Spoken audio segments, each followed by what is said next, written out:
خواتین و حضرات، اب مجلس کا وقت ہے، مجلس شروع ہونے والی ہے۔ یہ مجلس ایصال ثواب کے سلسلے میں ہو رہی ہے۔ برسی ہے جناب ملک مقبول حسین صاحب اور اقبال بیگم صاحبہ کی، اور درخواست کی گئی ہے ایک سورہ فاتحہ کی۔ میں مرحومین کے نام پڑھتا ہوں، براہ کرم کے لیے ایک سورہ فاتحہ پڑھ کر ایصال کریں۔ مجلس کا آغاز ہوگا۔ ملک مقبول حسین، اقبال بیگم، ملک اعجاز حسین، ریاض فاطمہ، ملک افتخار حسین، اعجاز فاطمہ، شرافت بی بی، ایشور بطول، مروت بطول، عذرا بانو، ملک عبداللطیف، خورشید بیگم، ملک عبدالرشید اور ملک تنویر، ان لوگوں کے لیے دعا ایصال ثواب کے واسطے سورہ فاتحہ پڑھنے کی درخواست کی گئی۔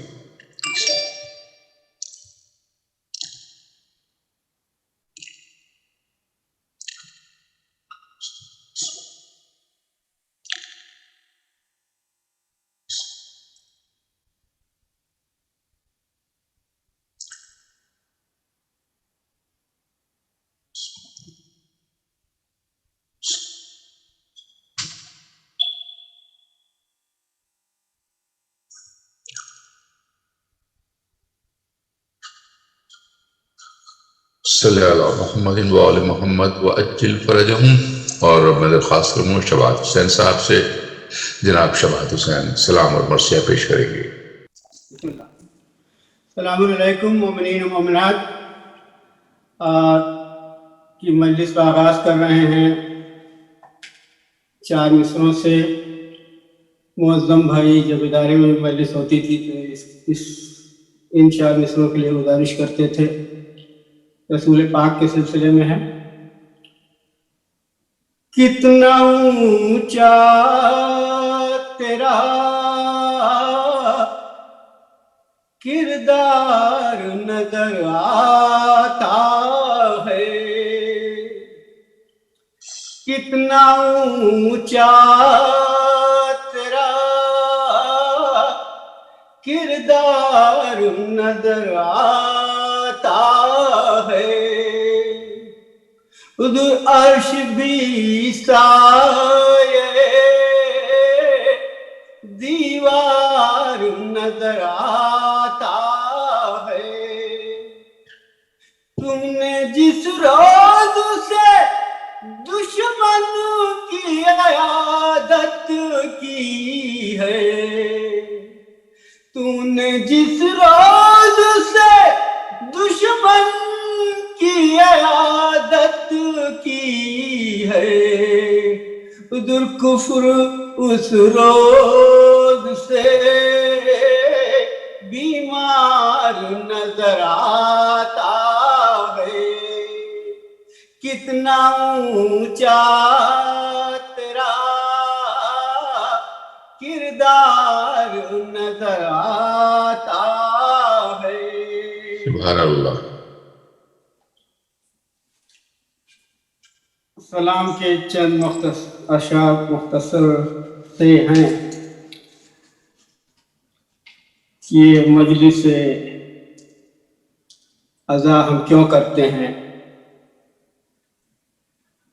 مرضی حق حصول کرتے ہیں، مرضی حق حصول کرتے ہیں، ذکر آل رسول کرتے ہیں، ذکر آل رسول کرتے ہیں، جن کو الفت نہیں ہے در سے، جن کو الفت نہیں ہے در سے،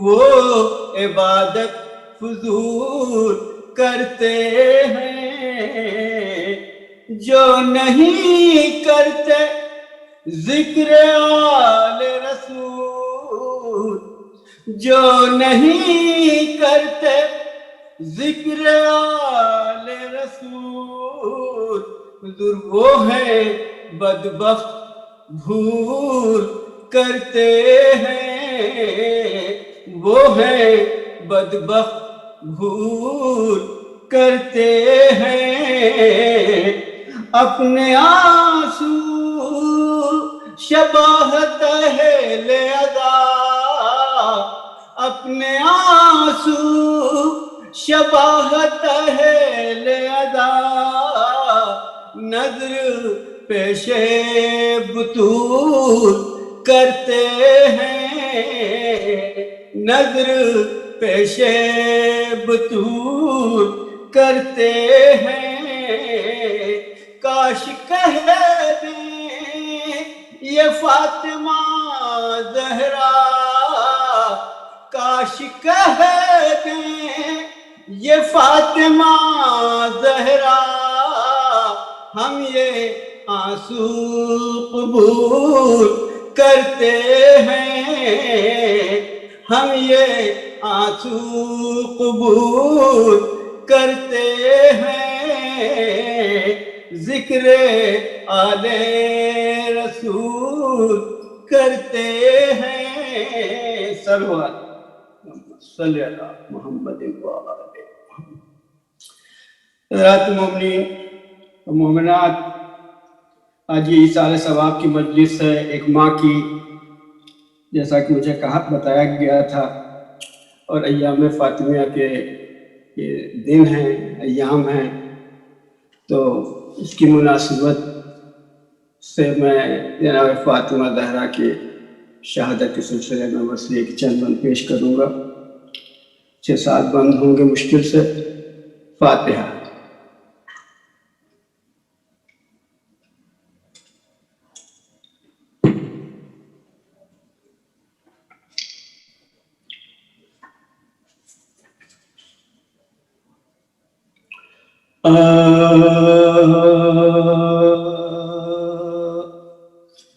بلقیس پاس باں ہے، یہ کس کی جناب ہے، مریم درود خواں ہے، یہ کس کی جناب ہے، ارشان خدا عیاں ہے، یہ کس کی جناب ہے، دہلیز آسماں ہے، یہ کس کی جناب ہے، دہلیز آسماں ہے، یہ کس کی جناب ہے، ارے کرسی زمین سے لیتی ہے گوشے پناہ کے، بیٹھا ہے عرش سائے میں کس بارگاہ کے،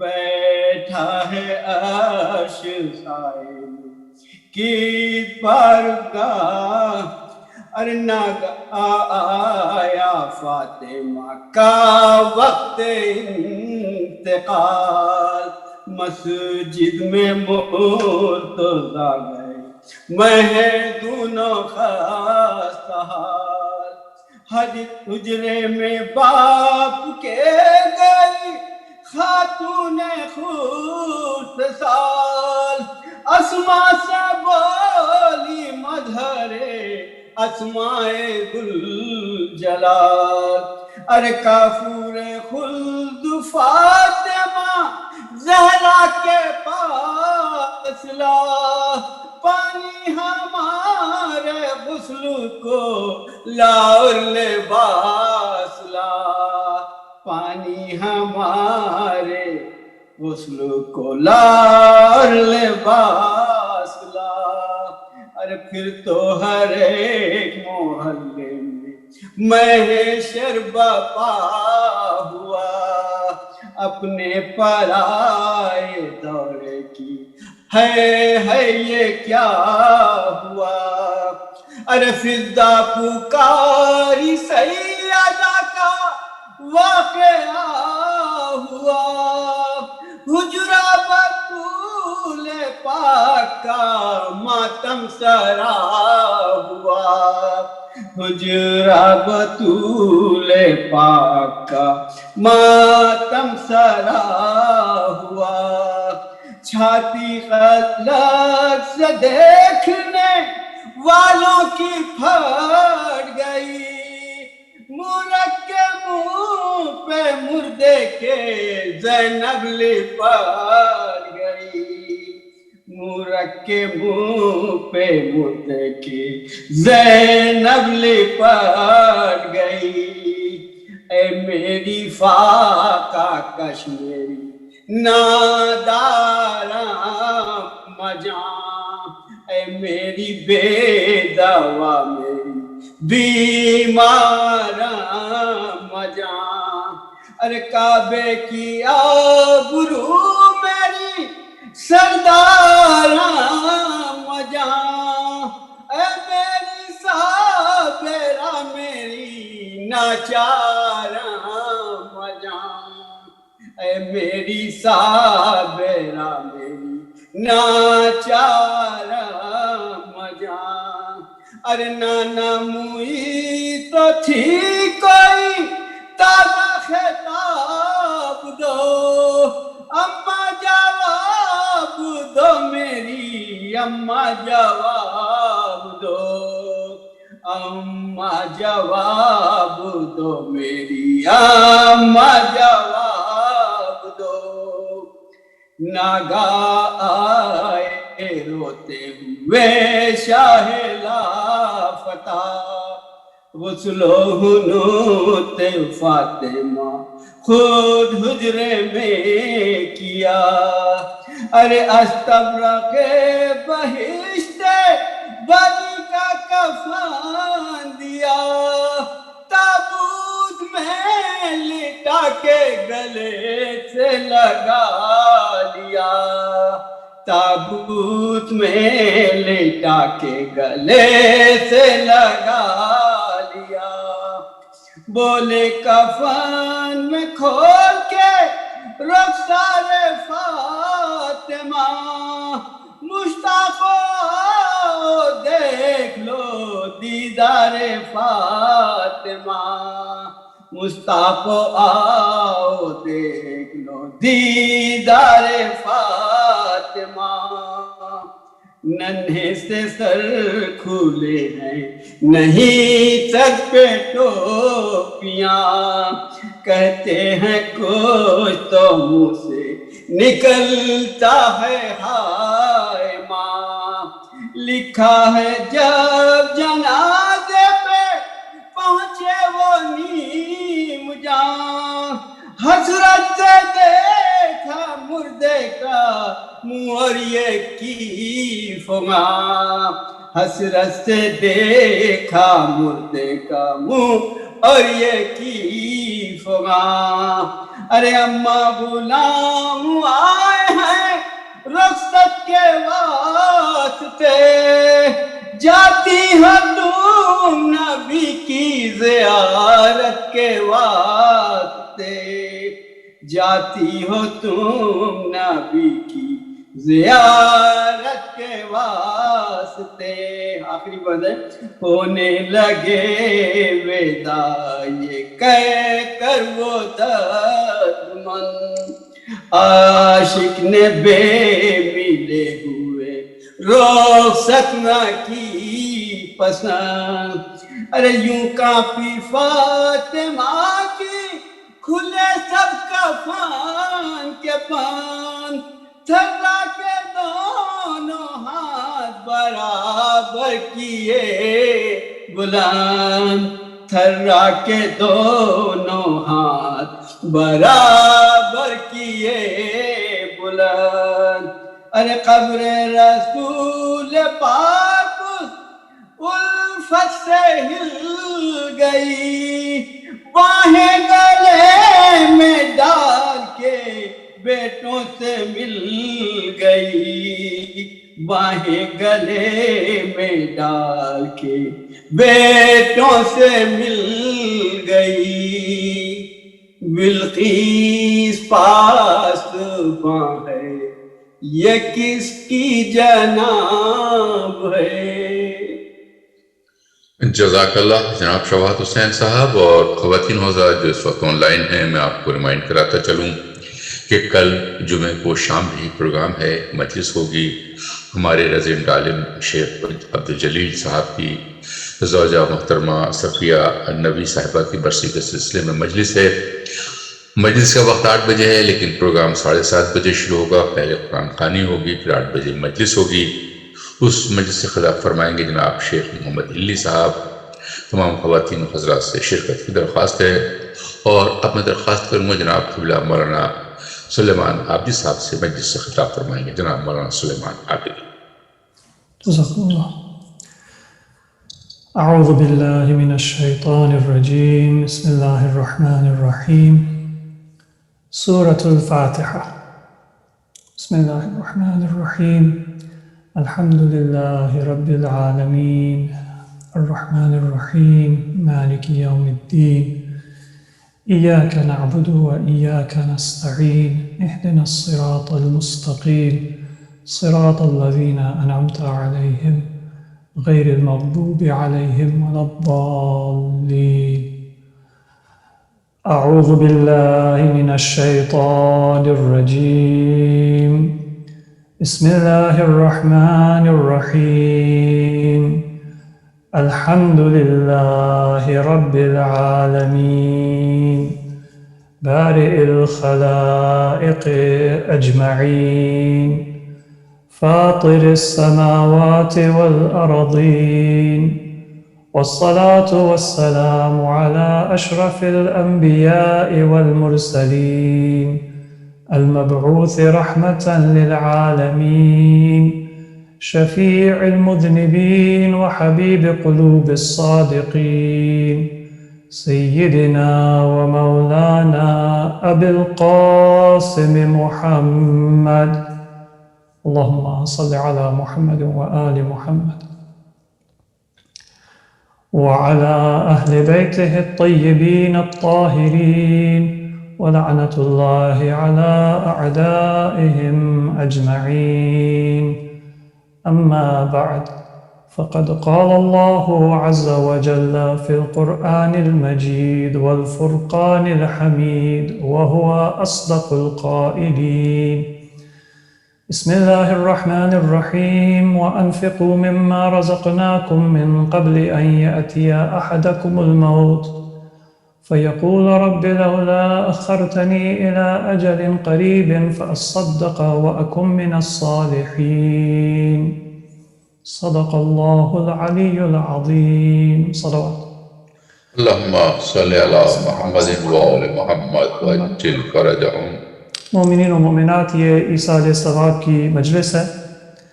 میں آپ سب سے درخواست کرتا ہوں کہ آپ ایک مرتبہ سورہ فاتحہ اور 3 مرتبہ سورہ اخلاص پڑھ کے مرحوم ملک مقبول حسین اور مرحومہ اقبال بیگم کی روح کو ایصال فرمائیں.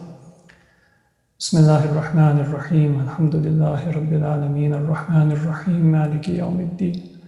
إياك نعبد وإياك نستعين اهدنا الصراط المستقيم صراط الذين أنعمت عليهم غير المغضوب عليهم ولا الضالين. بسم الله الرحمن الرحيم.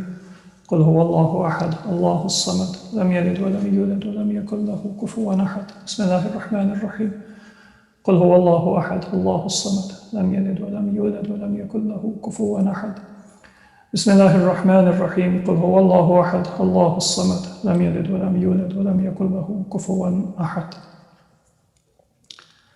بارہ الہ ان سوروں کی تلاوت کا ثواب مرحوم ملک مقبول حسین اور مرحومہ اقبال بیگم کی روح کو ایصال فرمائیں. اللہم صل علی محمد و آل محمد. یہ ایصال ثواب کی مجلسیں جو ہم منعقد کرتے ہیں اور جن میں ہم شرکت کرتے ہیں، یہ دراصل ایک ہدیہ ہیں، ایک تحفہ ہے جو ہم اپنے مرحومین کو پیش کرتے ہیں. اور یہ وہ تحفہ ہے جن کی اہمیت اور جن کی عظمت اتنی زیادہ ہے کہ ان کے اندر جو تذکرہ ہوتا ہے اہل بیت علیہم السلام کے فضائل کا، اہل بیت علیہم السلام کے مصائب کا، اور اہل بیت علیہم السلام کی تعلیمات کا، ان کی ارزش، ان کی قدر دنیا و ما فیہا سے زیادہ ہے۔ یعنی اس دنیا کے اندر جتنی نعمتیں ہیں، جتنی خوبیاں ہیں، جتنی اچھائیاں ہیں، ان سب سے زیادہ منزلت اور مقام انہی تذکروں کا ہے جو ہم ان مجالس میں کرتے ہیں۔ اور یہی وجہ ہے کہ جب اللہ سبحانہ و تعالیٰ نے نبی سے ارشاد کیا کہ آپ اپنی امت کو اجر رسالت بیان کریں، تو یہی تذکرہ اہل بیت ہے، اور یہی تعلق اہل بیت ہے، یہی محبت و مودت اہل بیت ہے جس کو اجر رسالت قرار دیا گیا۔ تو ہم اس مجلس کو ایک تحفے کے طور پہ سمجھیں جو ہم اپنے مرحومین علیہم السلام کو پیش کر رہے ہیں، اور جتنا زیادہ ان مجالس کے ذریعے ہمارا تعلق اہل بیت سے مضبوط ہوگا، اتنا ہی زیادہ اس مجلس کا ثواب اور فائدہ ہمارے مرحومین تک پہنچے گا۔ اگر ہم صرف زبانی تذکرہ کریں تو اس کی بھی ایک اہمیت ہے۔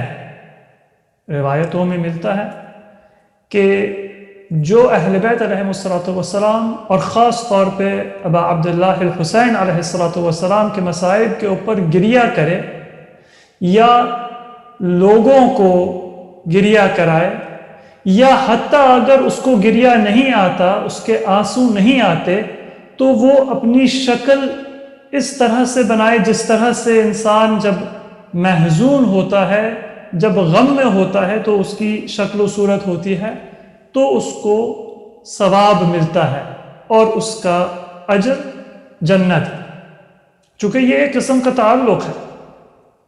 لیکن اب وہ انسان کی قسمت ہے، انسان کا نصیب ہے کہ وہ کتنا زیادہ تعلق بناتا ہے، کتنا زیادہ اور کتنا گہرا تعلق جوڑتا ہے اہل بیت علیہم السلام سے، اسی حساب سے اس کو برکت ملے گی زندگی میں اور ثواب ملے گا آخرت میں۔ تو یہ آپ کے اور میرے اوپر ہے کہ کیا ہم اس مجلس میں اور ان مجالس میں صرف ایک زبانی تعلق بنائیں گے اہل بیت علیہم السلام سے، یا ہم اپنے کردار میں، اپنے عمل میں بھی ان کے ساتھ تعلق قائم کریں گے۔ اور اگر ہمارا تعلق ایسا ہو کہ زبان میں بھی ہو، دل میں بھی ہو، اور ہمارے تمام اعضاء و جوارح اور ہمارے عمل میں ہو، تو پھر ہمارے لیے بھی یہ سعادت اور نجات کا باعث بنے گا، اور ہمارے مرحومین کے لیے خوشی اور سعادت اور مغفرت اور نجات کا باعث بنے گا۔ تو شروع ہم یہاں سے کرتے ہیں کہ اہل بیت علیہم السلام کی زندگی سے جو ہمیں درس ملتا ہے وہ یہ ہے کہ زندگی کا حساب اس معیار پہ نہیں ہے کہ ہمیں کتنی زندگی ملتی ہے اور ہماری زندگی کتنی لمبی ہوتی ہے، بلکہ اس معیار کے اوپر ہے کہ ہماری زندگی کا مقصد کیا ہوتا ہے۔ اگر ہم جناب سیدہ فاطمہ الزہرا سلام اللہ علیہا، اللہم صلی علی محمد وآل محمد کی زندگی کو نظر میں رکھیں تو زیادہ سے زیادہ آپ کی عمر 28 سال بتائی جاتی ہے، اور زیادہ تر روایتوں میں آپ کی عمر شہادت کے وقت 18 سال بتائی جاتی ہے۔ تو یہی 18 سال سے لے کے 28 سال کی عمر ہے۔ کچھ روایتوں میں 18 سال، کچھ روایتوں میں 28 سال، اور کچھ روایتوں میں 23 سال۔ لیکن زیادہ معتبر اور زیادہ مشہور روایت ہے کہ جناب سیدہ کی عمر شہادت کے وقت صرف 18 سال کی تھی۔ اب اس مختصر عمر میں اس کم سنی نے جناب سیدہ نے وہ مقام پیدا کیا کہ رسول خدا محمد مصطفیٰ صلی اللہ علیہ وآلہ فرمایا کرتے تھے کہ یہ سیدۃ النساء الجنہ ہے، یعنی تمام مؤمنات اور تمام جنت کی عورتوں میں سب سے زیادہ مقام جناب فاطمہ زہرا سلام اللہ علیہا کا ہے۔ قرآن میں فرعون کی زوجہ کا تذکرہ ہے، جو فرعون کی اس بادشاہت میں اور اس کفر کے ماحول میں جنہوں نے اپنا ایمان حفظ کیا۔ مادر موسیٰ کا تذکرہ ہے، حضرت مریم کا تذکرہ ہے، لیکن ان سب سے زیادہ فضیلت اور مقام جناب فاطمہ زہرا سلام اللہ علیہا کا ہے، اور اس کی روشن مثال یہ ہے کہ اگر اسلام باقی ہے ظاہری اعتبار سے اور باطن میں دونوں حوالوں سے، یہ صرف جناب فاطمہ زہرا سلام اللہ علیہا کی اولاد اور نسل کی وجہ سے اور ان کے جہاد کے نتیجے میں اسلام آج تک دنیا میں باقی ہے۔ یہ بہترین دلیل ہے کہ جناب سیدہ سلام اللہ علیہا اس مختصر زندگی میں آپ نے کتنا مقام پیدا کیا۔ رسول خدا صلی اللہ علیہ وآلہ جناب فاطمہ کو اپنی بیٹی نہیں کہتے تھے، بلکہ فرمایا کرتے تھے ہی ام ابیہا، وہ اپنے والد کی بھی ماں ہے۔ اور ہم جانتے ہیں کہ انسان کا سب سے زیادہ اگر کسی کا حق ہوتا ہے انسان کے اوپر تو وہ ماں کا ہے۔ جناب فاطمہ سلام اللہ علیہا کو جب رسول خدا صلی اللہ علیہ وآلہ کی ماں سے تشبیہ ملتی ہے تو رسول خدا مقام بیان کر رہے ہیں کہ سب سے زیادہ حق سرور کائنات محمد مصطفیٰ صلی اللہ علیہ وآلہ کے اوپر جناب فاطمہ زہرا سلام اللہ علیہا کا ہے۔ سب سے زیادہ مقام، سب سے زیادہ احترام۔ اب یہ اس وجہ سے نہیں ہے کہ زندگی بہت لمبی تھی، بلکہ یہ اس وجہ سے ہے کہ آپ نے اپنی زندگی میں وہ درس اپنے اہل بیت اور اپنے چاہنے والوں کو دیے کہ جن کی ذریعے سے قیامت تک ہم اگر ان درسوں پہ توجہ دیں تو ہم ہدایت پا سکتے ہیں۔ اور بہت سے ایسے لوگ ہیں آج بھی آپ کو دنیا میں ملیں گے جو کہتے ہیں ہم اسلام کے بارے میں کچھ نہیں جانتے تھے، یا ہم اہل بیت علیہ السلام کے مذہب کے بارے میں کچھ نہیں جانتے تھے، یا بہت سے ایسے لوگ بھی آپ کو ملیں گے جو کہتے ہیں کہ ہم اہل بیت علیہ السلام کے ماننے والوں کو اچھا نہیں سمجھتے تھے۔ لیکن جب ہم نے جناب فاطمہ زہرا سلام اللہ علیہا کی تاریخ پڑھی اور جب ہم اس سے آگاہ ہوئے تو ہمارا دل نورانی ہو گیا اور ہمیں اہل بیت علیہ السلام کی حقانیت کا اندازہ ہوا، چونکہ یہ وہ جہاد ہے، یہ وہ پیغام ہے، یہ وہ درس ہے جو تاریخ چھپا نہیں سکی۔ یہ بات کہ جناب فاطمہ سلام اللہ علیہا نے خلافت کے نظام کے اوپر ایک اعتراض قائم کیا اور اپنے موقف سے آخر عمر تک پیچھے نہیں ہٹی۔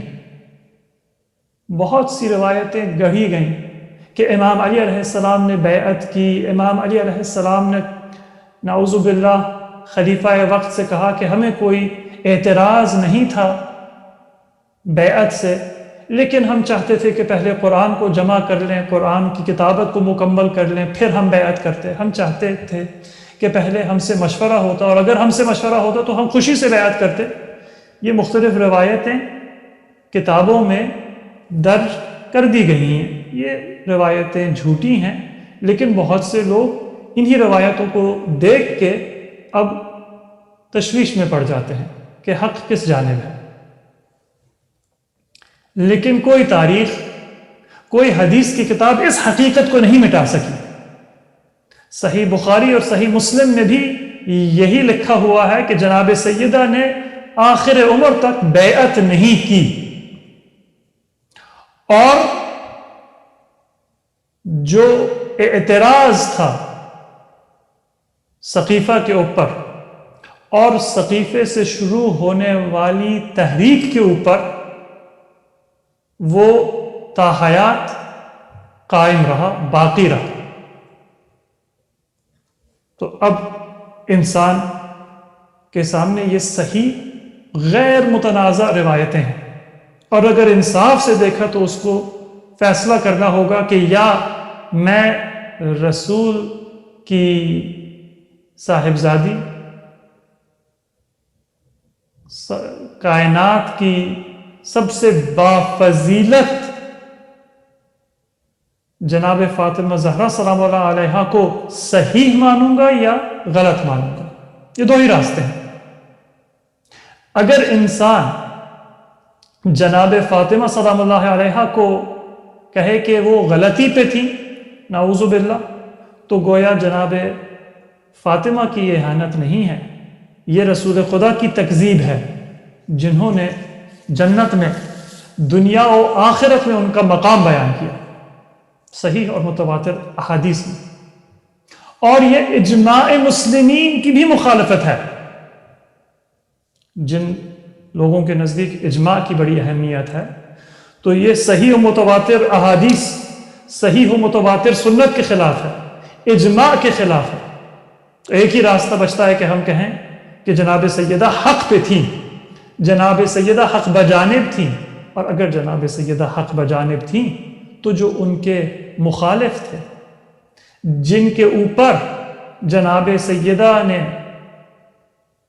لعن کیا، بد دعا دی، جن کے بارے میں جناب سیدہ نے فرمایا کہ یہ میرے جنازے میں شریک ہونے کا حق نہیں رکھتے، تو ان کا حکم ہمیں انصاف سے دیکھنا ہوگا۔ تو یہ وہ مقام ہے جو جناب سیدہ نے اپنے عمل، اپنے خلوص اور اپنے کردار سے اس مختصر سی زندگی میں پیدا کیا، جس کی طرف سے متعدد احادیث میں اشارہ ہے، اور جس کی طرف قرآن کریم میں متعدد آیات میں اشارہ ہے۔ تو اہم بات یہ ہے کہ ہم یہ مت سمجھیں کہ اگر اللہ ہمیں لمبی عمر دے گا تو پھر ہم بہت نیک کام کریں گے اور ہم نیکی کے راستے پہ گامزن ہوں گے، اور اگر انسان کی زندگی کم ہو، اگر انسان کے حالات اچھے نہ ہوں تو پھر وہ اچھائی نہیں کر سکتا۔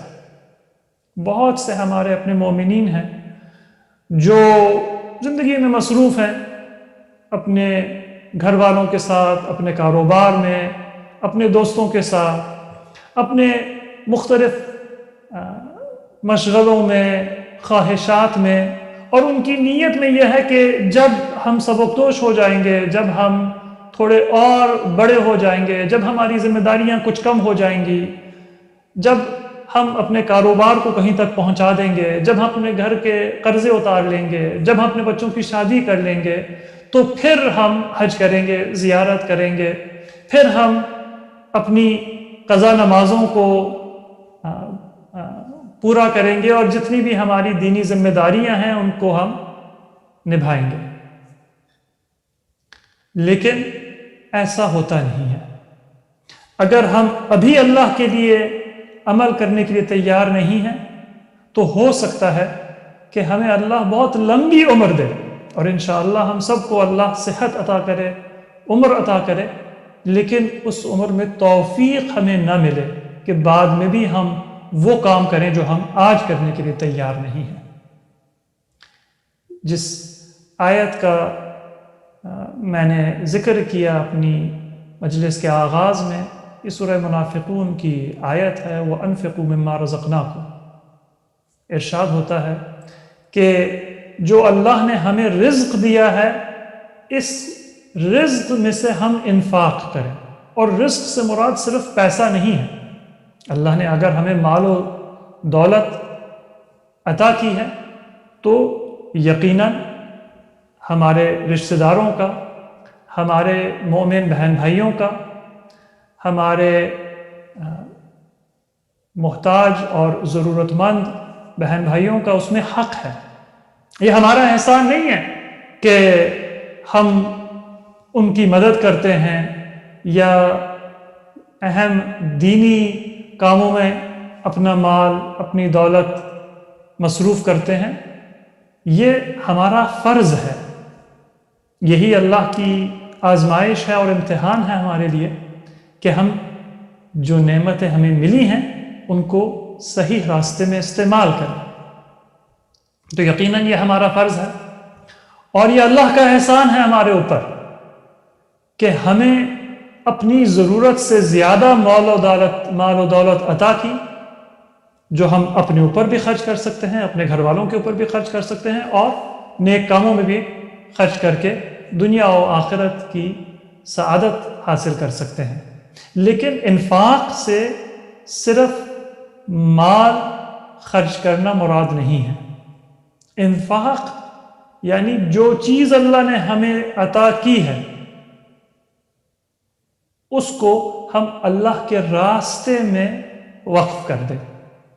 اللہ نے ہمیں بچے دیے ہیں تو ان کی ایسی تربیت کریں کہ وہ ہمیشہ حق کا ساتھ دیں، تعصب کی بنیاد پہ، چاہے وہ قومیت کی بنیاد ہو، چاہے وہ زبان کی بنیاد پہ ہو، چاہے کسی اور بنیاد کے اوپر ہو، وہ تعصب کی وجہ سے کام نہ کریں بلکہ حق کا ساتھ دیں، حق کے لیے قربانی دینے کے لیے تیار ہوں۔ وہ ہمیشہ اپنی زندگی میں محمد و آل محمد علیہ السلام کے راستے پہ چلیں اور ان کی سیرت پہ عمل کریں۔ تو اگر اللہ نے ہمیں اولاد عطا کی ہے تو اس اولاد کی ہم وہ تربیت کریں کہ وہ محمد و آل محمد علیہ السلام کے چاہنے والے اور ماننے والے بنیں۔ اگر اللہ نے ہمیں وقت دیا ہے، تجربہ دیا ہے، علم دیا ہے، تو ہم اس کو اللہ کے راستے میں استعمال کریں، صرف اپنے مفاد اور اپنے فائدے کو نہ دیکھیں۔ وَأَنفِقُوا مِمَّا رَزَقْنَاكُمْ، جو چیز اللہ نے ہمیں رزق کے طور پہ عطا کی ہے اس کو ہم انفاق کریں اللہ ہی کے راستے میں۔ من قبل ان یأتی احدکم الموت، اس سے پہلے کہ موت ہمارے پاس آ جائے۔ اور جب موت آتی ہے تو پھر انسان بوڑھا ہو یا جوان ہو، وہ ہمیشہ یہ سوچتا ہے کہ کاش فیقول رب لولا اخرتنی الی اجل قریب، کہ بار الہ بس کچھ وقت مجھے اور مل جائے، فاصدق، تو میں صدقہ دوں، واکن من الصالحین، اور میں نیک کام انجام دوں۔ یہ انسان کی طبیعت ہے کہ ہمیں جتنا وقت ملتا ہے تو عام طور پہ ہم اس کی اہمیت کو نہیں سمجھتے، اور ہم اپنے دینی ذمہ داریوں کو ٹالتے رہتے ہیں کہ ابھی تو بہت وقت ہے، ابھی تو اذان ہوئی ہے، نماز میں وقت ہے، ابھی تو بہت ذمہ داریاں ہیں، انشاءاللہ اگلے سال یا اگلے کسی وقت ہم حج کے لیے تیاری کریں گے اور حج پہ جائیں گے، انشاءاللہ بعد میں ہم اپنے دینی فرائض کو پورا کریں گے، لیکن ابھی میرے پاس اور بہت سی ذمہ داریاں ہیں۔ لیکن اس آیت سے ہمیں یہ پیغام ملتا ہے کہ ہمیں کبھی بھی یہ محسوس نہیں کرنا چاہیے کہ ہمارے پاس بہت وقت ہے.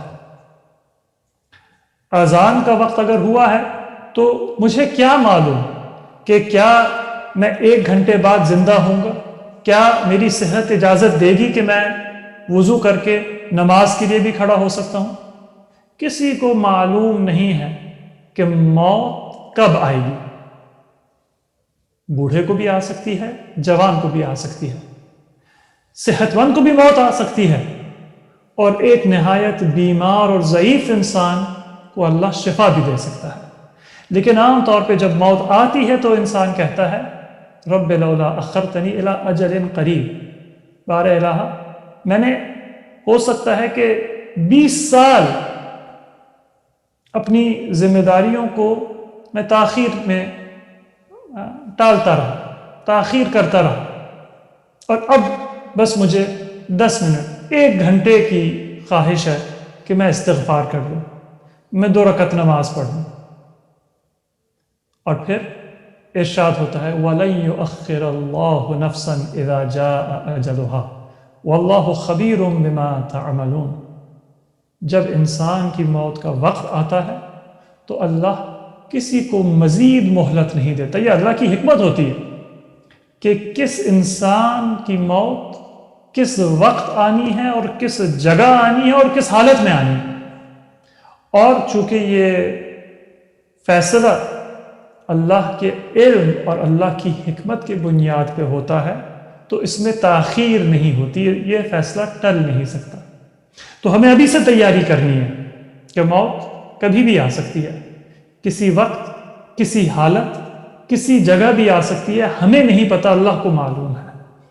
تو ایسا نہ ہو کہ جو میرے دینی فرائض ہیں، جو میری ذمہ داریاں ہیں، ان کو میں ٹالتا رہوں، اور جو کام اہم نہیں ہیں، جن کا آخرت سے کوئی تعلق نہیں ہے، اور اگر وہ ہو جائیں تو ٹھیک ہے، نہ ہو تو بھی مجھے آخرت میں کوئی نقصان نہ ہوگا، ان پہ میں اپنی ساری توجہ مبذول کر لوں اور ان پہ میں اپنی ساری محنت صرف کروں. قرآن میں ارشاد ہوتا ہے بسم اللہ الرحمن الرحیم وابتغ فیما آتاک اللہ الدار الآخرہ. جتنی چیزیں اللہ نے ہمیں دی ہیں ان میں ہم آخرت کو طلب کریں، دنیا کو طلب نہ کریں. دنیا کے ذریعے سے اپنی آخرت کو آباد کریں، جنت میں اپنا گھر بسائیں. صرف دنیاوی گھر کو بسانے کی فکر میں ہم مصروف نہ رہیں. وَلَا تَنْسَ نَصِيبَكَ مِنَ الدُّنْيَا، اور دنیا میں اپنا حصہ نہ بھولیں. دنیا میں اپنا نصیب اور اپنا حصہ کو فراموش نہ کریں، اس کو نہ بھلائیں. اب اس کی تفسیر امیر المؤمنین مولائے کائنات علی ابن ابی طالب علیہ السلام کی ایک حدیث میں ہوتی ہے کہ لا تنس نصیبک من الدنیا، دنیا کا حصہ کیا ہے ہمارا جس کو ہمیں یاد رکھنا چاہیے. تو امام فرماتے ہیں کہ لا تنس صحتک وقوتک وفراغک وشبابک ونشاطک ان تطلب بها الآخرہ. دنیا سے مراد یہ ہے کہ آپ کی صحت اور سلامتی، قوت اپنی طاقت اور قوت، فراغ جب آپ کے پاس وقت ہوتا ہے، جب آپ کے پاس فراغت ہوتی ہے، شباب جب آپ جوان ہوتے ہیں، نشاط جب آپ کے اندر ایک نشاط اور ایک شادابی ہوتی ہے. ان حالات کو اور ان نعمتوں کو تعبیر کیا گیا ہے، قرآن میں ان سے تعبیر کیا گیا ہے کہ یہ دنیا ہے. وَلَا تَنْسَ نَصِيبَكَ مِنَ الدُّنْيَا.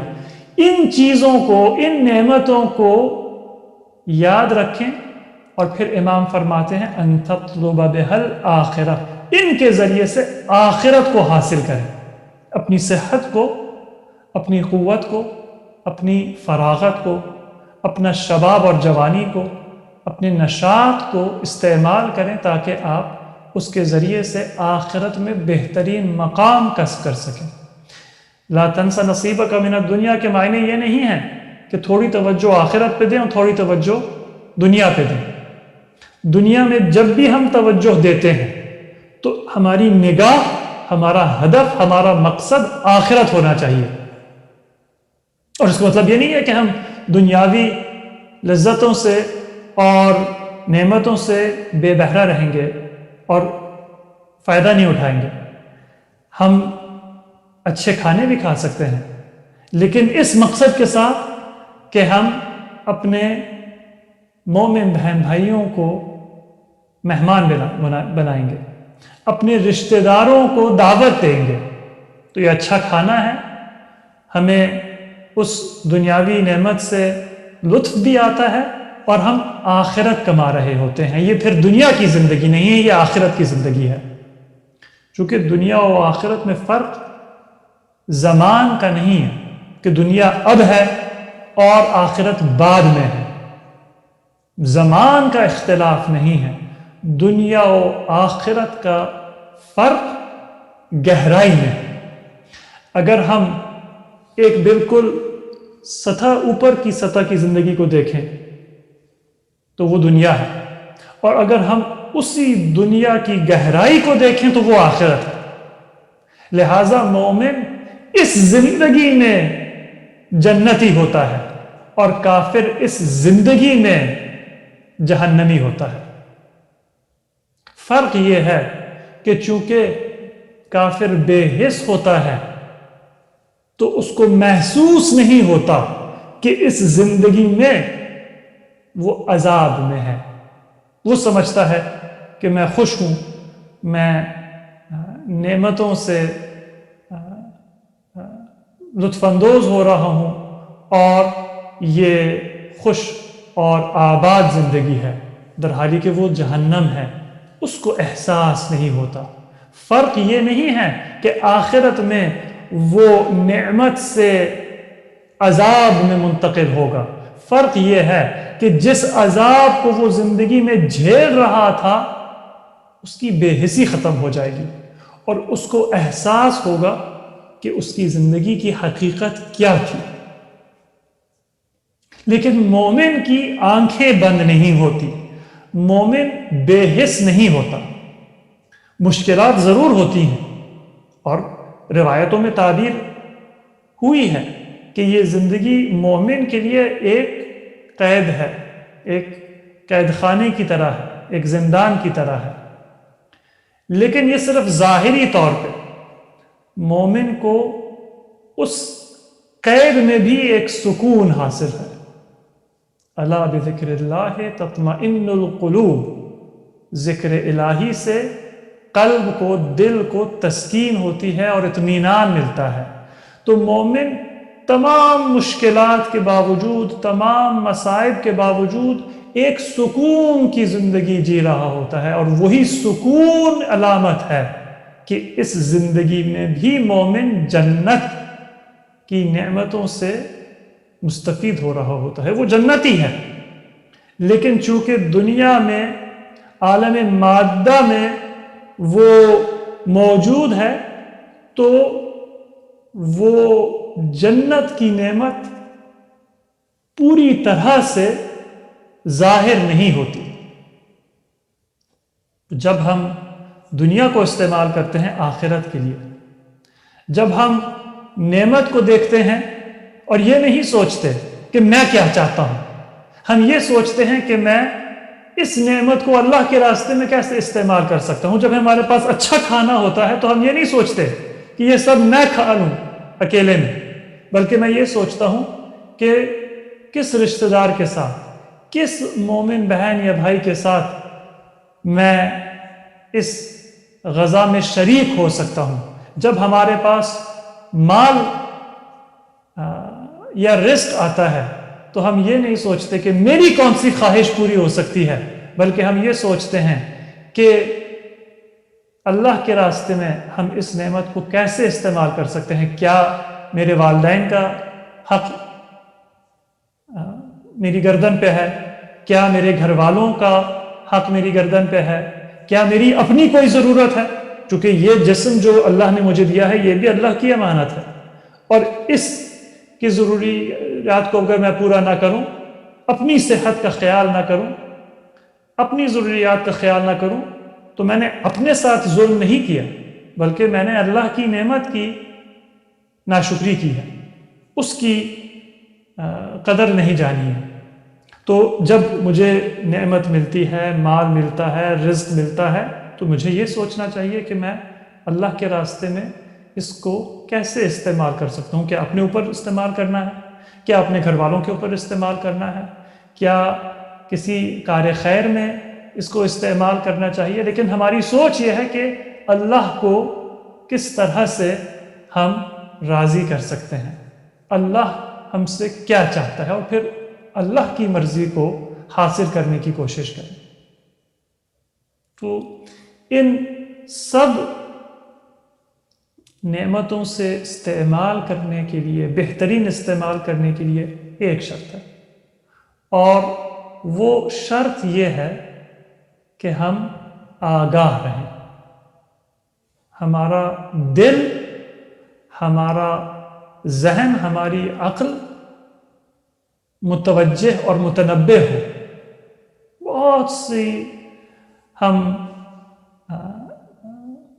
بہت سے ہمارے فیصلے ہوتے ہیں جو ہم پوری آگاہی کے ساتھ، توجہ کے ساتھ فیصلوں کو نہیں کرتے۔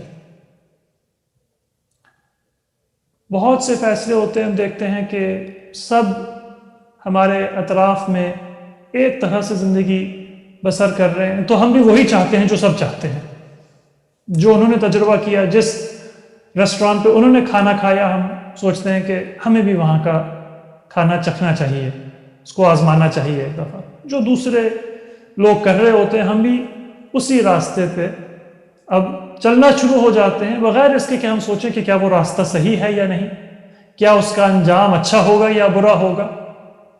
تو اگر ہم چاہتے ہیں کہ ہم اپنی زندگی کو اللہ کے لیے استعمال کر سکیں، تو لازمی یہ بات ہے کہ ہم اپنی عقل پہ کبھی پردہ نہ آنے دیں۔ قرآن کی آیت ہے، یا ایھا الذین آمنوا لا تقربوا الصلاة وانتم سکارى، اے ایمان والو نماز کے نزدیک نہ جاؤ اس حالت میں کہ جب تم نشے میں ہو۔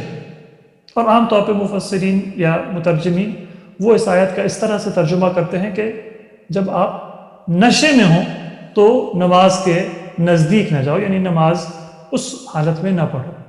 لیکن امام جعفر صادق صلوات اللہ وسلامہ علیہ کی روایت ہے، اللہم صلی علی محمد وعلی محمد، کہ شراب کا نشہ تو ہمیشہ مومن کے لیے حرام ہے۔ یہ صرف نماز کی صورت میں نہیں ہے، بلکہ نماز کے علاوہ بھی ہر حالت میں شراب کا نشہ تو حرام ہے۔ وَأَنْتُمْ سُكَارَىٰ سے مراد سکرۃ الخمر یا سکرۃ الشراب نہیں ہے، شراب کا نشہ نہیں ہے، بلکہ سکرۃ النوم ہے۔ نیند کا بھی ایک نشہ ہے، ہم پوری طرح سے سمجھ نہیں پاتے کہ ہم کہہ کیا رہے ہیں۔ بہت سے اوقات ہم دیر سے سوتے ہیں، فجر کے لیے اگر اٹھ بھی جاتے ہیں، پڑھتے ہیں، لیکن ہماری توجہ اپنے الفاظ اور اپنی نماز کی طرف نہیں ہوتی، تو اسے کہتے ہیں سکرۃ النوم۔ لا تقربوا الصلاة وانتم سکارى سے مراد یہ نہیں ہے کہ انسان نشے کے حالت میں، شراب کے نشے کے حالت میں نماز نہ پڑھے، بلکہ یہ ہے کہ کسی قسم کا نشہ انسان کے اوپر اگر طاری ہو تو اس نشے کو دور کرے، یعنی اس غفلت کو دور کرے اور پھر نماز پڑھے۔ چونکہ جب تک ہماری پوری توجہ نہیں ہوگی تو ہم نماز سے فائدہ نہیں اٹھا سکیں گے، اور پھر ہم اپنی زندگی کے لیے نعمتوں کا بہترین استعمال بھی نہیں کر سکیں گے۔ اسی لیے روایت میں ملتا ہے کہ عاقل انسان وہی ہے جو کئی قسم کے نشوں سے بچتا ہو۔ ينبغي للعاقل ان يحترس، عاقل کے لیے سزاوار ہے، عاقل کو چاہیے کہ وہ کئی قسم کے نشے یعنی غفلت سے اپنے آپ کو بچائے۔ من سکر المال، ایک نشہ ہے مال و دولت کا۔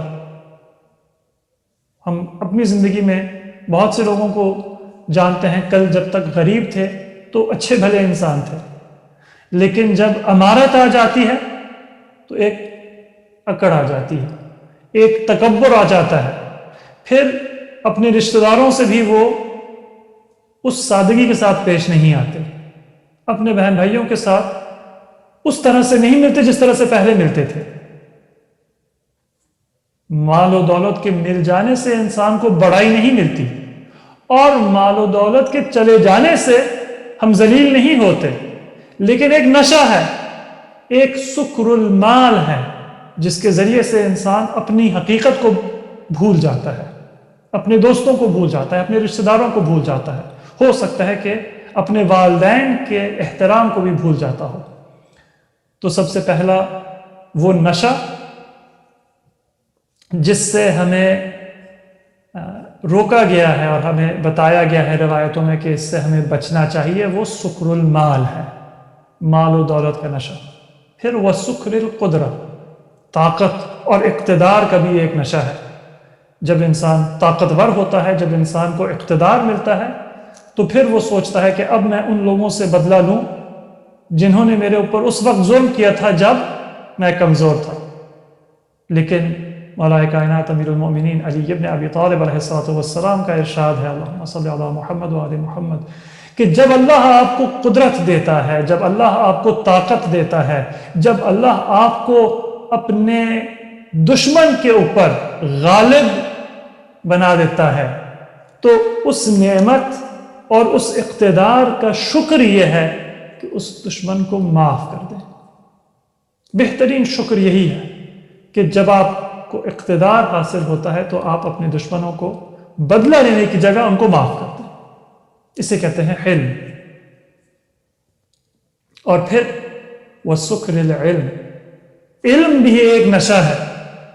بہت سے لوگ اپنے علم کی وجہ سے متکبر ہوتے ہیں، اور یہ علماء میں بیماری ہے، چاہے وہ صاحب امامہ ہو چاہے وہ صاحب امامہ نہ ہو، لیکن جب ہمیں کچھ چیزیں معلوم ہو جاتی ہیں جو دوسروں کو معلوم نہیں ہیں، تو ہو سکتا ہے میں اپنے آپ کو ان لوگوں سے بہتر سمجھنے لگوں، ہو سکتا ہے میں لوگوں کو اب عوام خطاب کرنا شروع کر دوں، جاہل خطاب کرنا شروع کر دوں، درحالی کہ میرے پاس بھی جو علم ہے وہ ایک قطرہ ہے، اور جو جہالت ہے وہ ایک پورا سمندر ہے۔ میرا علم بھی مفروضے ہیں، حقیقی علم تو وہ ہے جو انسان کے دل میں اللہ الہام کے ذریعے سے اتارتا ہے۔ میرا علم بھی جہالت ہے، لیکن ہو سکتا ہے میں اپنے علم کی وجہ سے مغرور ہو جاؤں اور اپنے آپ کو دوسروں سے بہتر سمجھنے لگوں۔ وَسُكْرِ الْمَدْحِ، اور پھر جب لوگ انسان کی تعریف کرتے ہیں، مدح کرتے ہیں، تو یہ بھی ایک سکر ہے، یہ ایک سکر ہے، ایک نشہ ہے۔ اس نشے سے بھی انسان کو بچنا ہے۔ وَسُكْرِ الشَّبَابِ، اور شباب اور جوانی بھی ایک نشہ ہے۔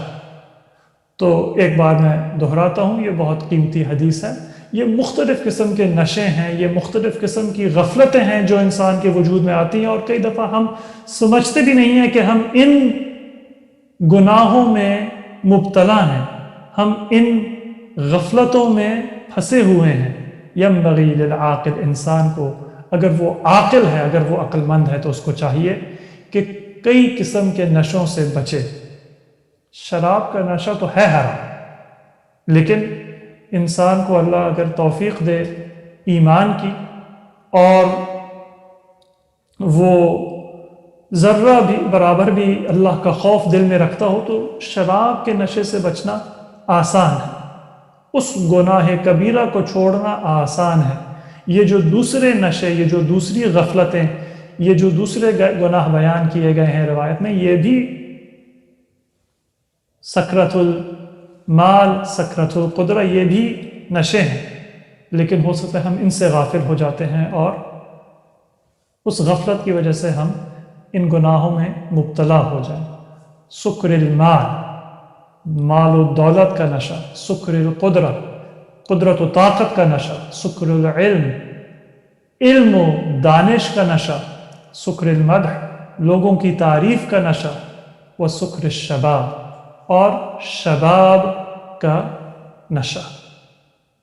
تو اب 2-3 روایتیں میں آپ کی خدمت میں عرض کروں گا اور پھر اس مجلس کو میں اختتام کروں گا۔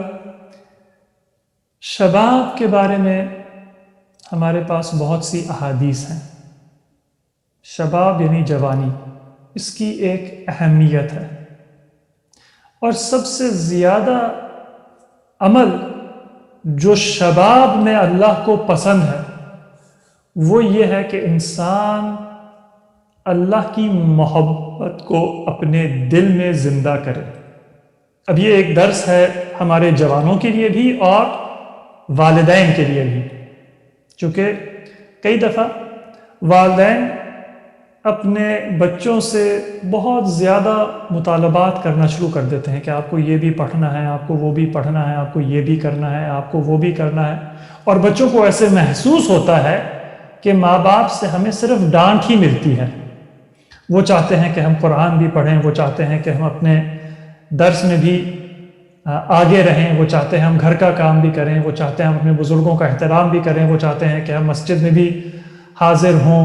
تو اب ایک خواہش ہے والدین کی کہ ہر شعبے میں ان کے بچے آگے رہیں، لیکن وہ یہ محسوس نہیں کر رہے ہوتے کہ بچے کے اوپر کتنا دباؤ پڑ رہا ہوتا ہے، مشکل ہوتی ہے۔ تو ایک عبرت ہے یہ والدین کے لیے کہ آپ کا سب سے بڑا فریضہ اور آپ کا سب سے بڑا ہدف، جو آپ کا مقصد ہے بچوں کی تربیت کے حوالے سے جوانی میں، وہ یہ ہے کہ ان کے دل میں اہل بیت علیہم الصلوۃ والسلام کی محبت، خدا کی محبت کو زندہ کریں، ایک پودے کی طرح اس کی آبیاری کریں، اس کو ایک مضبوط پودا، ایک مضبوط درخت کی طرح اس کو آپ تیار کریں۔ جب وہ محبت زندہ ہوتی ہے اور اس کی جڑیں مضبوط ہو جاتی ہیں تو انسان خود کوشش کرتا ہے کہ ہر نیکی کی طرف آگے بڑھے۔ امام جعفر صادق علیہ السلام کی حدیث ہے کہ جب میں جوان تھا تو میں نے عبادت میں بہت محنت کرنا شروع کی، چونکہ میں چاہتا تھا کہ اللہ کی رضا، اللہ کی مرضی کو حاصل کروں۔ اجتہدت فی العبادۃ وانا شاب، میں عنفوان شباب میں، جوانی میں اجتہدت فی العبادہ، میں نے بہت محنت کے ساتھ عبادت کی۔ فقال لی ابی، تو میرے والد بزرگوار امام محمد باقر علیہ السلام نے مجھ سے فرمایا، یا بنی، اے میرے بیٹے، دون ما اراک تصنع، جتنا تم عمل کر رہے ہو اس سے کم عمل کرو۔ لازمی نہیں ہے کہ اتنے روزے رکھیں، اتنے طواف کریں خانہ کعبہ کے، اتنی نمازیں پڑھیں۔ کثرت سے اللہ کی خوشنودی حاصل نہیں ہوتی، کثرت عمل اللہ کو نہیں چاہیے۔ فإن اللہ عز وجل اذا احب عبدا رضی عنہ بالیسیر، جب اللہ کسی بندے کو پسند کرے، جب اللہ کسی بندے سے محبت کرے، رضی عنہ بالیسیر، اس کی قلیل نیکی، اس کے قلیل عمل کو بھی پسند کرتا ہے اور اس پہ اجر و ثواب عطا کرتا ہے۔ تو اپنی توجہ اس پہ مبذول کریں کہ آپ اللہ کی محبت اپنے دل میں پیدا کریں تاکہ اللہ آپ سے محبت کرے، چونکہ جتنا میں اللہ سے محبت کروں گا اتنا ہی اللہ مجھ سے محبت کرے گا۔ یہ ایک آئینہ ہے کہ جتنا میں اللہ کی اطاعت کروں گا اتنا ہی اللہ کا تعلق مجھ سے زیادہ ہوگا، جتنی محبت میں اللہ سے کروں گا تو اتنا ہی زیادہ اللہ مجھ سے محبت کرے گا۔ فإن اللہ عز وجل اذا احب عبدا رضی عنہ بالیسیر، جب اللہ انسان سے راضی ہوتا ہے تو اس کے قلیل عمل سے بھی وہ راضی ہوتا ہے۔ اور آخری حدیث یہ ہے کہ امام علی ابن ابی طالب علیہ السلام ارشاد فرماتے ہیں کہ اذا عاتبت الحدث فاترک له موضعا من ذنبه، جب آپ کسی جوان کی سرزنش کرتے ہیں، جب آپ کسی جوان کو ٹوکتے ہیں کسی گناہ کے اوپر، کسی غلطی کے اوپر، تو فاترک له موضعا، تھوڑا آپ نرم لہجے میں، نرم انداز میں، ملائم طریقے سے اس کی غلطی اس کو بتائیں، متنبہ کریں، لیکن نرمی کے ساتھ۔ ورنہ اگر آپ نے سختی کی تو ہو سکتا ہے کہ لئلا یحملہ الاخراج علی المکابرہ، ہو سکتا ہے کہ پھر وہ آپ کی بات سننے سے انکاری ہو جائے۔ اور یہ ہوتا ہے کئی دفعہ، اب ماں باپ کی بات بچوں کے لیے وہ مؤثر نہیں رہتی۔ اگر ہم ملائمت کے ساتھ، نرمی کے ساتھ رہنمائی کریں، جہاں غلطی ہوتی ہے اس کو گوش گزار کریں، لیکن ہر غلطی پہ نہ ٹوکیں، کچھ باتوں کو چھوڑ بھی دیا جائے، تاکہ آہستہ آہستہ خود انسان اس جوان کے اندر احساس پیدا ہوتا ہے اور پھر وہ خود سمجھنے لگتا ہے اپنی غلطی کو۔ تو یہ اہل بیت علیہ السلام نے ہمیں تربیت کے راستے بتائے ہیں کہ اگر میں جوان ہوں تو میں کوشش کروں سب سے زیادہ اللہ کی محبت اپنے دل میں زندہ کروں، تاکہ اللہ مجھ سے محبت کرے گا، اور اگر میں بزرگ ہوں تو اپنے بچوں کے حوالے سے اور اپنے جوانوں کے حوالے سے ہم یہ کوشش کریں کہ کثرت عمل سے زیادہ کیفیت عمل کی طرف ان کو دعوت دیں، یعنی اپنے عمل کی کیفیت اور اس کے حسن کو بڑھائیں، نہ کہ اس کو کثرت کے اعتبار سے دیکھا جائے۔ اور جب ہم اہل بیت علیہ السلام کو دیکھتے ہیں تو ہم دیکھتے ہیں کہ نہ صرف معصومین بلکہ حتیٰ اہل بیت علیہ السلام کے وہ افراد جو معصوم نہیں تھے، ان کا بھی کردار معصوم سے ملتا ہے۔ یہاں تک کہ علماء بیان کرتے ہیں کہ ہم جناب زینب سلام اللہ علیہا کا شمار معصومین میں نہیں کرتے، لیکن جن کی تعریف امام زین العابدین ان الفاظ میں کریں کہ انت عالمۃ غیر معلمہ، آپ ایک ایسی عالمہ ہیں جن کو کسی سے سیکھنے کی ضرورت نہیں تھی، تو ہم ان کو معصومین سے کم بھی نہیں کہہ سکتے۔ حضرت علی اکبر کے بارے میں جب امام حسین علیہ السلام فرما رہے ہیں کہ اشبہ الناس خلقا وخلقا ومنطقا برسولہ، یہ اپنے ظاہری خلقت کے اعتبار سے، اپنی گفتار کے اعتبار سے، اپنے کردار کے اعتبار سے سب سے زیادہ مشابہت رکھتے تھے رسول خدا صلی اللہ علیہ وآلہ سے، تو پھر ہم حضرت علی اکبر کو کسی معصوم سے کم بھی نہیں سمجھ سکتے، چونکہ یہ سند معصوم دے رہے ہیں حضرت علی اکبر کو۔ اسی طرح سے جناب ابو الفضل العباس، یہ اہل بیت علیہ السلام کی تربیت تھی جو ہمیں اپنے گھروں میں زندہ رکھنی ہے۔ یہ وہ پیغام ہے، یہ وہ طریقہ ہے کہ جس کے ذریعے سے دنیا و آخرت کی سعادت حاصل ہو سکتی ہے۔ لیکن جب ہم اہل بیت کی زندگی کو دیکھتے ہیں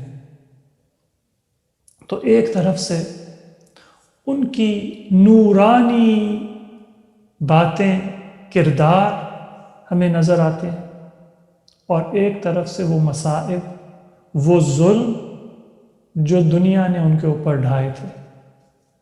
یہ ایصال ثواب کی مجلس ہے، ہم ذکر کرتے ہیں جناب سیدہ فاطمۃ الزہرا سلام اللہ علیہا۔ یقیناً آپ کی مختصر زندگی میں آپ نے وہ مصائب دیکھے جو کوئی اور اگر اپنی زندگی میں دیکھتا تو شاید برداشت نہ کر سکتا۔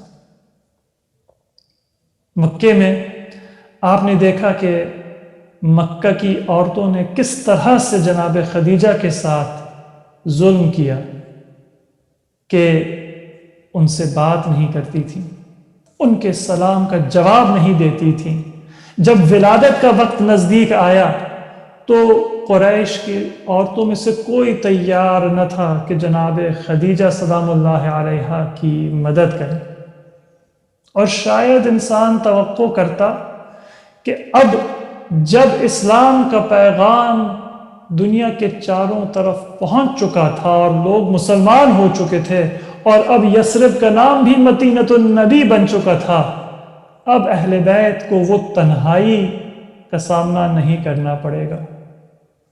لیکن یہاں رسول خدا کی آنکھ بند ہوئی، اور یہاں مکے سے زیادہ سخت مصائب اہل بیت علیہ السلام کے اوپر ڈھائے گئے۔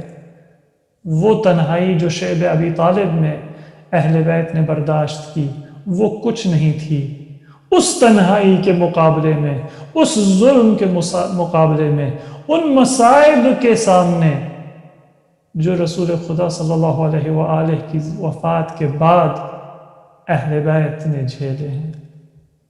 تصور کیجئے کہ جناب فاطمہ فرماتی ہیں کہ صبت علی مصائب لو انہا صبت علی الایام صرن لیالیا، میرے اوپر وہ مصائب ڈھائے گئے کہ اگر وہ روز روشن کے اوپر پڑتے تو سورج کی روشنی ختم ہو جاتی اور تاریک رات میں تبدیل ہو جاتے وہ دن۔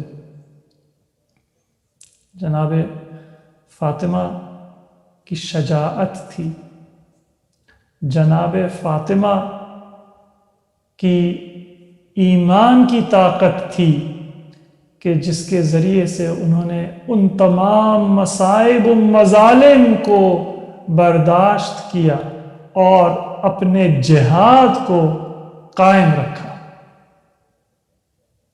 جناب فاطمہ زہرا سلام اللہ علیہا کچھ روایتوں کے مطابق رسول خدا کے بعد 75 دن اس دنیا میں رہی، اور کچھ روایتوں کے مطابق 90 دن۔ سب سے زیادہ جو مدت بتائی جاتی ہے، جو کہ البتہ ایک ضعیف روایت ہے، صحیح بخاری کے مطابق 6 مہینے۔ اس دوران جناب فاطمہ امیر المومنین علیہ السلام کے ساتھ مدینے میں گھر گھر جاتی تھیں اور انصار سے کہتی تھیں کہ کیا آپ کا وہ وعدہ جو آپ نے غدیر میں میرے مولا و امام امیر المومنین علیہ السلام سے کیا تھا، کیا اس کو آپ بھول گئے ہیں؟ جو آپ نے عہد میرے والد رسول خدا صلی اللہ علیہ وآلہ سے کیا تھا، کیا آپ اس کو فراموش کر چکے ہیں؟ جناب فاطمہ اس زمانے میں کمزور ہو چکی تھی۔ ایک وقت آیا کہ جناب فاطمہ اب اپنے گھر میں کھڑے ہو کے نماز نہیں پڑھ سکتی تھی، تو بیٹھ کے نماز پڑھنے لگی۔ ایک وقت آیا جب امام علی علیہ السلام گھر میں داخل ہوئے اور دیکھا کہ دروازے پہ جناب فاطمہ کھڑی نہیں تھی۔ جب بھی امیر المومنین گھر آتے تھے تو دروازے پہ جناب فاطمہ ملتی تھی، پوچھتی تھی کہ آج آپ نے کس طرح سے مدینہ والوں کو پایا، کیا حالات ہیں، اور امیر المومنین کی پھر وہ مدد کرتی تھی۔ لیکن جب امام نے دیکھا کہ اب جناب فاطمہ دروازے پہ نہیں ہے تو امام کو معلوم ہوا کہ کمزوری اور مصیبت کی وہ حالت ہو گئی ہے کہ اب جناب فاطمہ سلام اللہ علیہا کھڑے بھی نہیں ہو سکتی۔ امام جناب فاطمہ کی خدمت میں پہنچتے ہیں اور دیکھتے ہیں کہ وہ اپنے مصلے پہ ہیں اور عبادت کر رہی ہیں، ذکر کر رہی ہیں۔ کہنے کی ضرورت نہیں تھی، لیکن مولا کائنات سمجھ گئے کہ اب یہ آخری لمحات ہیں جو جناب فاطمہ سلام اللہ علیہا اس زندگی میں بسر کر رہی ہیں۔ پوچھا کہ جناب فاطمہ آپ کی وصیت؟ تو جناب سیدہ نے کئی وصیتیں کی۔ ایک وصیت یہ تھی کہ اے علی، ان لوگوں کو میرے جنازے میں حاضر نہ ہونے دیجیے گا جنہوں نے میرے اوپر ظلم کیا، جنہوں نے میرا حق چھینا، جنہوں نے امامت کا حق چھینا۔ امیر المومنین نے جناب سیدہ کی وصیت پہ عمل کیا.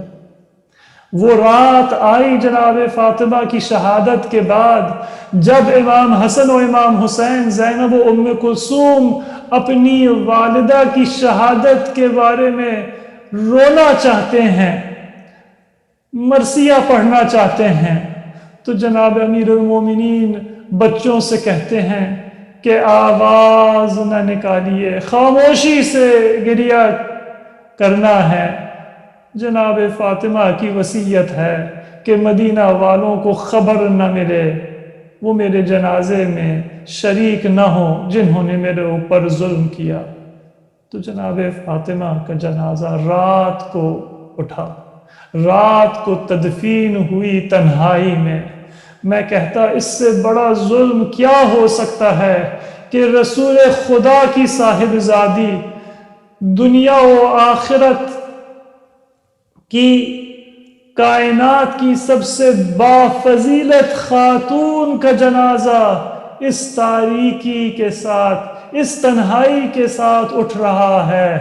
لیکن پھر ہمیں یاد آتا ہے کربلا کا وہ منظر جب جناب زینب سلام اللہ علیہا طلع زینبیہ پہ کھڑی تھیں اور کربلا کے میدان کو دیکھتی تھیں، کبھی آسمان کو دیکھتی تھیں اور اپنے جد رسول خدا کو خطاب کر کے فرماتی تھی یا محمد و محمد صلی علیک ملائکۃ السماء هذا حسین بالعراء مرمل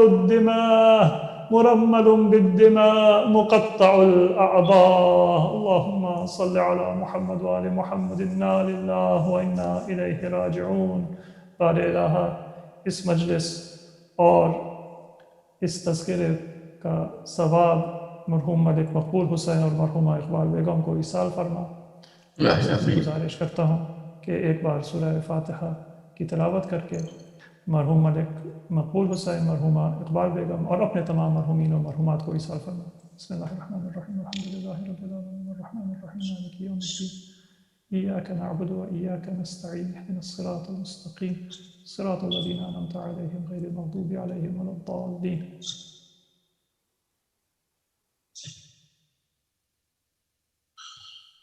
اور اب میں درخواست کروں عادل رضوی سے نوحہ پیش کریں گے جناب عادل رضوی. اللہم صلی علی محمد و آل محمد. نور نگاہ شافع محشر ہے سیدہ، نور نگاہ شافع محشر ہے سیدہ، بانوے شیر خالق اکبر ہے سیدہ،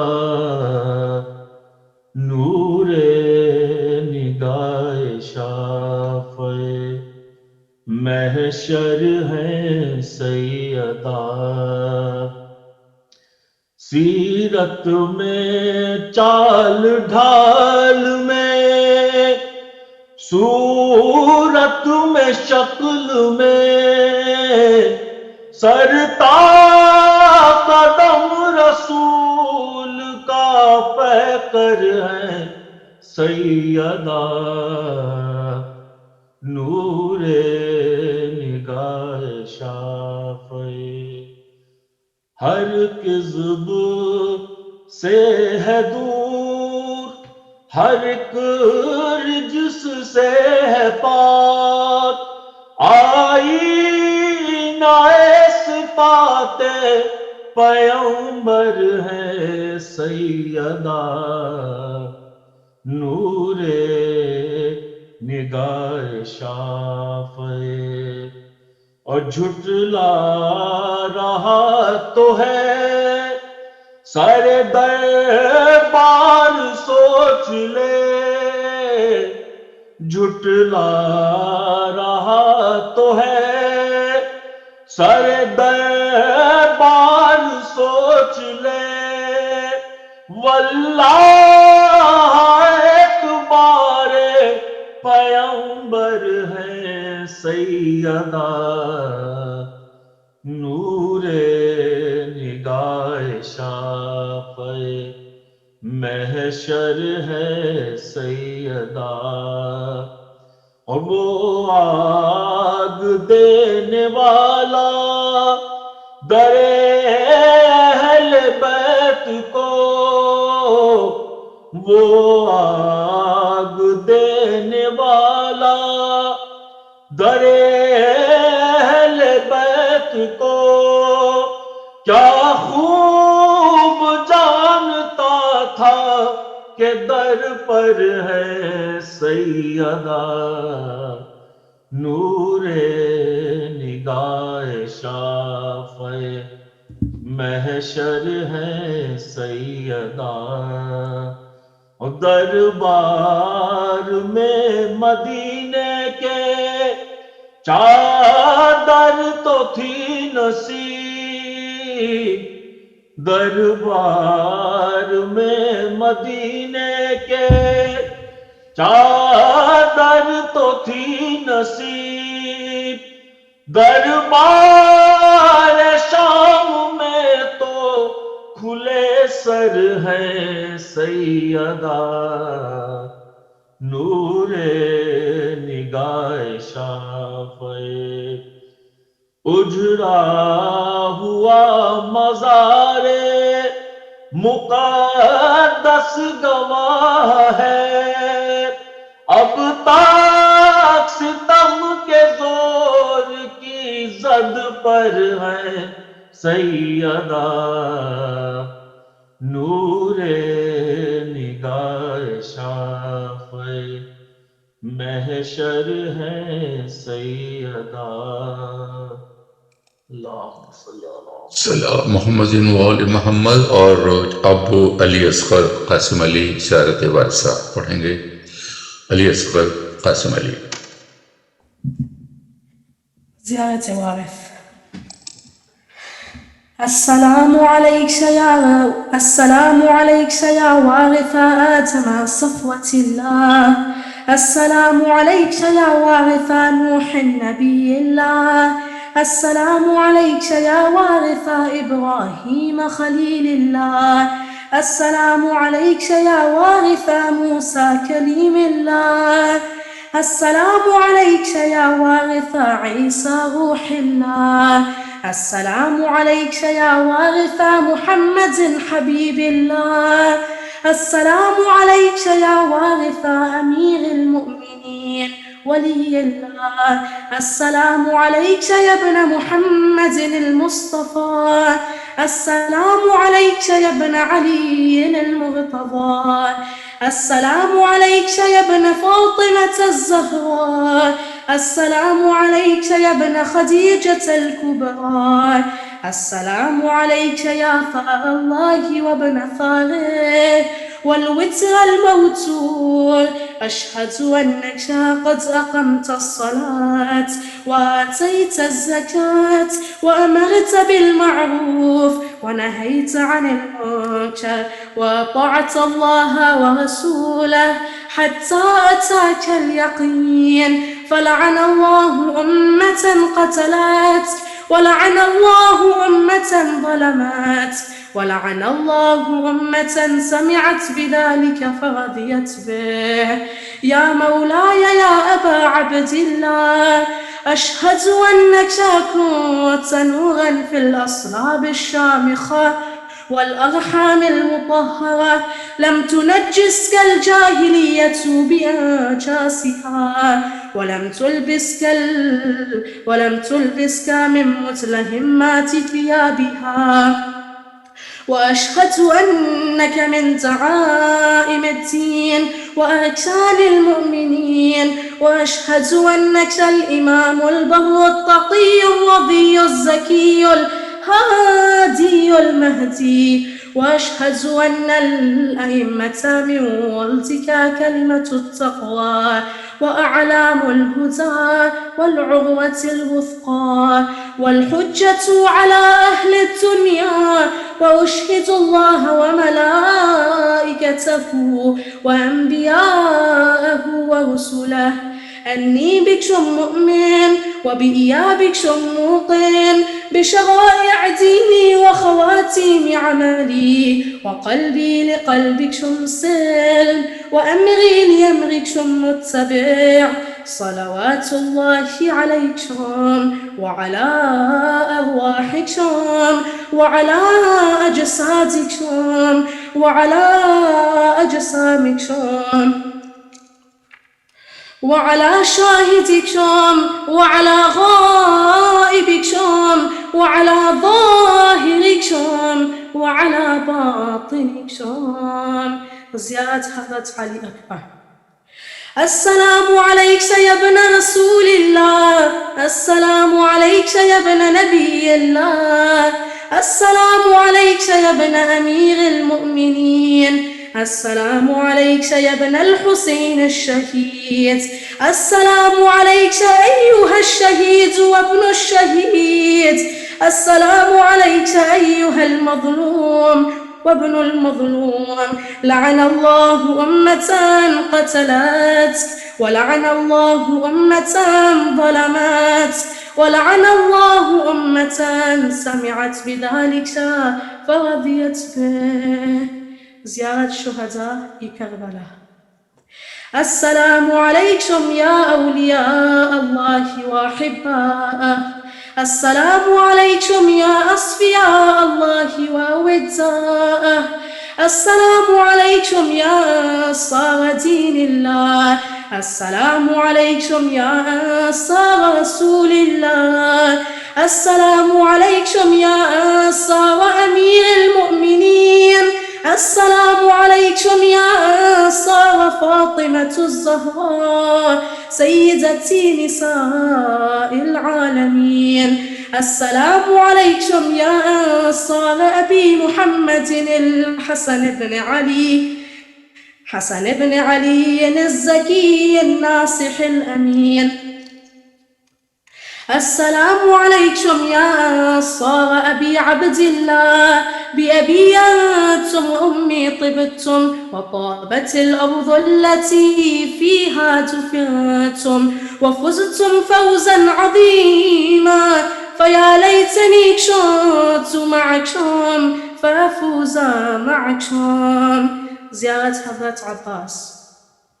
السلام عليك يا ابن أمير المؤمنين، السلام عليك أيها العبد الصالح المطيع لله ولرسوله، أشهد أنك قد جاهدت ونصحت وصبرت حتى أتاك اليقين. لعن الله الظالمين لكم من الأولين والآخرين وألحقهم بدرك الجحيم. بسم الله الرحمن الرحيم. اللهم كن لوليك الحجة ابن الحسن صلواتك عليه وعلى آبائه في هذه الساعة وفي كل ساعة وليا وحافظا وقائدا وناصرا ودليلا وعينا حتى تسكنه أرضك طوعا وتمتعه فيها طويلا برحمتك يا أرحم الراحمين. صلوات. اللهم صل على محمد وآل محمد. اللهم صل على